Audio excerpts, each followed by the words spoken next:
If you announce the start of combat and either you or the players just deflate somewhat, then something has went terribly wrong. So stick around, and by the end of this video, you'll be equipped with 5 simple ways to make combat exciting again. But just before we do that, here's a tip that's brought me great success in the past, and you should definitely hold on to it, regardless of what system you're running, what fight you're doing, or just whatever group you're playing with. The monsters may have hit points, and they die once they run out of them, but your combat has hit points too, even if you don't realise it. Let's call them excitement points. And once the combat has run out of these points, these excitement points, once the combat has shown its hand and there's no more excitement to be had, the combat is dead. So get the players out of there and just move on. Now, tip number 1, similar to what we just talked about, it's way better to have a quick and spectacular combat than a slow and sluggish one. Even if your party is powerful enough to take on 5 ogres at once, but all they do is just lumber around, swing a club, tank a lot of damage, before just dying at the hands of bored players, then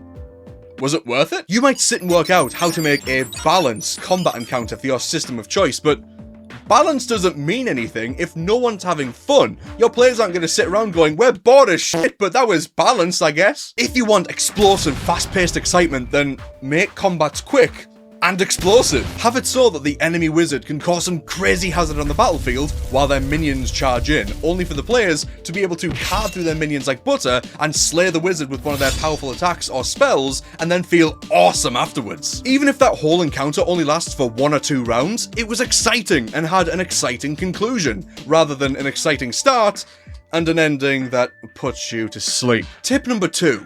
Diversity. I would normally say that you have to make sure that each combat has a different feel and purpose, but you kind of have to just discover this for yourself. Do you think that combat should only be super cool planned encounters that might even happen less often because of the planning required? Or do you think that every session should always have 2 combats in them, no matter how bland they are? Do you think that a boring combat or a boring dungeon room can make the other combats and other rooms more exciting by comparison, even if you just purposefully dragged your players through an hour of boring combat? When it comes to diversity, consider the difficulties of the combats too. A super hard combat can suit a boss monster encounter or show off how dangerous the wilderness is. But an easy combat encounter can break the flow of an endless RP session, or when the players are just in a rut and they don't know what to do, or when you want to let the players just feel powerful. So just keep playing, because as you go, you'll develop your own innate sense for what the next combat should be to maximize fun with your group, regardless of mechanics or regardless of balance. Tip number 3, change the height of the combat and add cover and hazards. This is super easy to do, and no pun intended, it elevates the combat. If every combat encounter is an open field, then it will just evolve into characters standing next to each other, no one moving, and then there's a cloud of dust, and then there's corpses. Simply just adding height to where the enemies are standing means that some party members may need to teleport, spend a whole round climbing, or just take cover. And speaking of cover, you don't necessarily need height if the enemies can just have a round of safety by using cover to their advantage. But if you're limited on maps, or you're just not confident with adding those kind of things, put some fun hazards on the map instead, like a simple pit, hot steam, or belching flames, even the classic swinging blade. This means that instead of things being literally out of reach or behind cover, it now just means those fighting have to think and move out of the way of the hazards instead of just running at each other in an open field and basically just rolling dice until one of you rolls higher and then kills the other one. Tip number 4,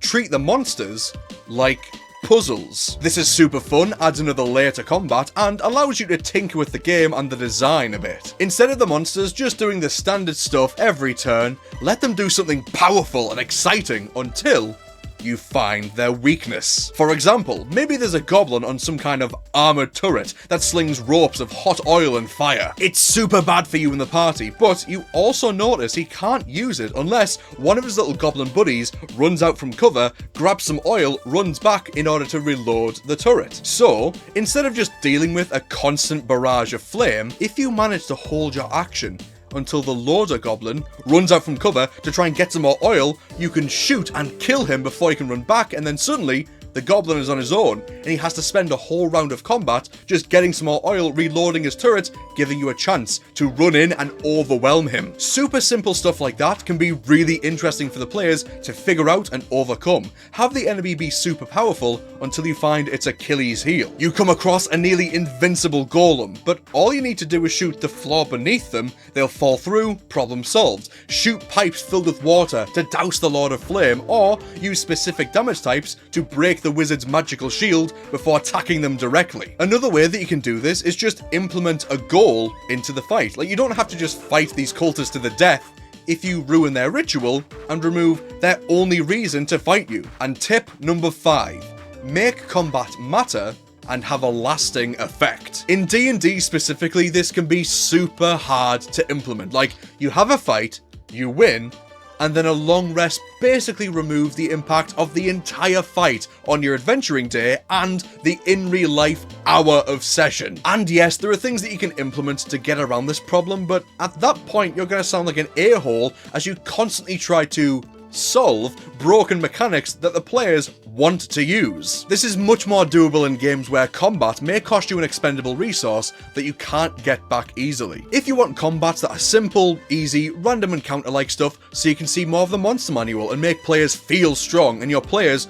always love it when you do this, then go for it. But if you want a fight to really matter, then it has to affect the players beyond just their HP. For example, maybe you kill some measly bandits on the road, but this angers the bandit overboss, leading to more and more aggressive attacks on innocent people. Maybe you take a bounty to kill these specific kinds of monsters, but when you do so, it causes the population of another, maybe even worse monster to skyrocket. Or maybe this monster is the pet of the villain, and when you kill it, they double down on trying to kill the party. Basically, apply a debuff that the players can be made aware of before or during the fight, so they have to reconsider their options, like scaring away the enemy instead of just killing it, or trying to not leave any evidence, or simply just fleeing. And this can very easily be telegraphed with just an objective again, because fighting goblins is one thing, but fighting goblins that are currently roasting the girl that you were sent to save alive, lowering them into a pot in 3 rounds can cost you not only your pay,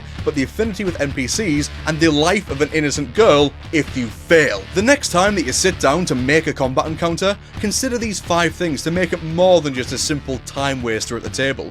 Make it your own and consider what you think makes a combat great. And of course, let me know what you think makes a great combat encounter in the comments down below. Other aspiring GMs who are scouring the comments right now would love to know what you have to say. Thank you for watching. If you enjoyed this video, then please support me by liking and subscribing. Also, if you want to see how I make combat lightning fast in my own system, Sanctum, then click the video on screen. I love you all, and I'll see you next time.